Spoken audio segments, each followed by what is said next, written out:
Modern vehicles use two main types of speedometer systems. Understanding how these systems work is essential for diagnosing problems when your speedometer stops functioning properly. Electronic speedometers are found in most vehicles manufactured after 2010, while mechanical speedometers are common in older vehicles.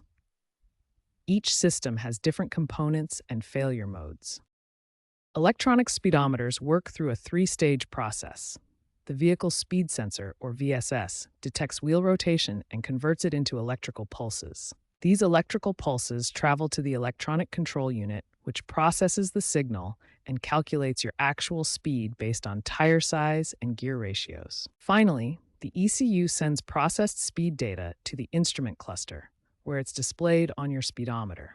This digital process happens dozens of times per second. Here's what a real vehicle speed sensor looks like.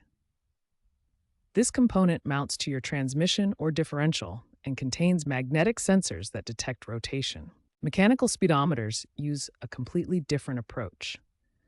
A drive gear in the transmission rotates proportionally to your vehicle's speed. This rotation is transmitted through a flexible speedometer cable that connects the transmission to the speedometer head in your dashboard.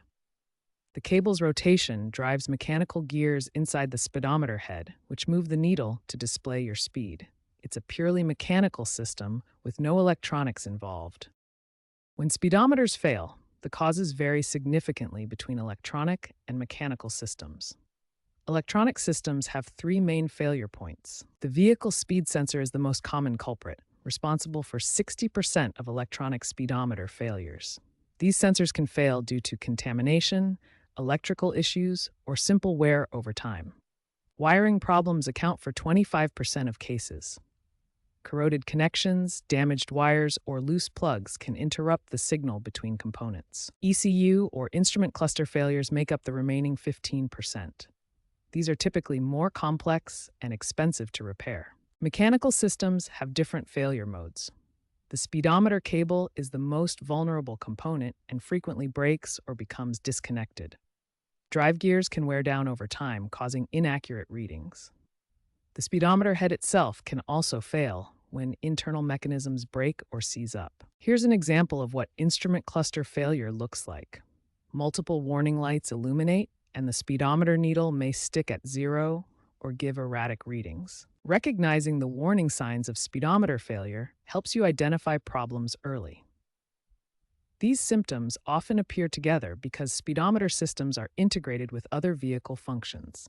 Understanding your speedometer system type and recognizing these failure patterns is the first step in effective troubleshooting.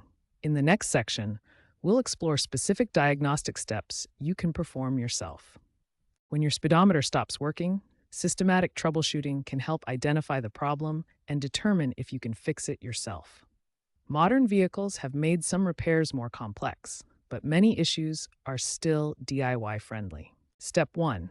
Check your dashboard for warning lights. Look specifically for ABS, traction control, or check engine lights. These often appear alongside speedometer failures because many systems share the same speed sensor. Step 2.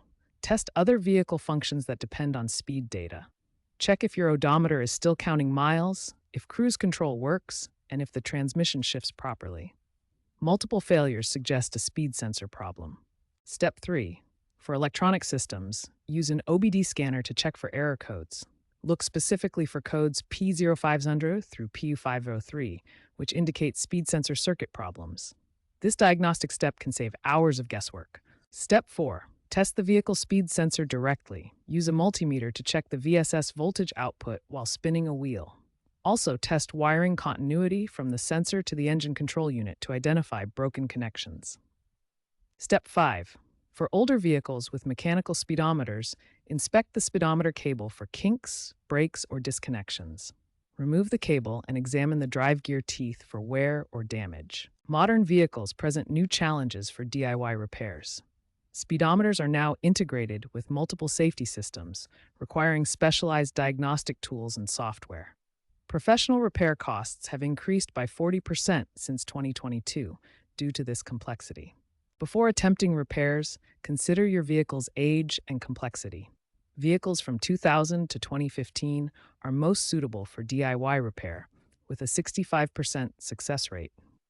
Newer vehicles often require professional service due to integrated systems and proprietary software requirements.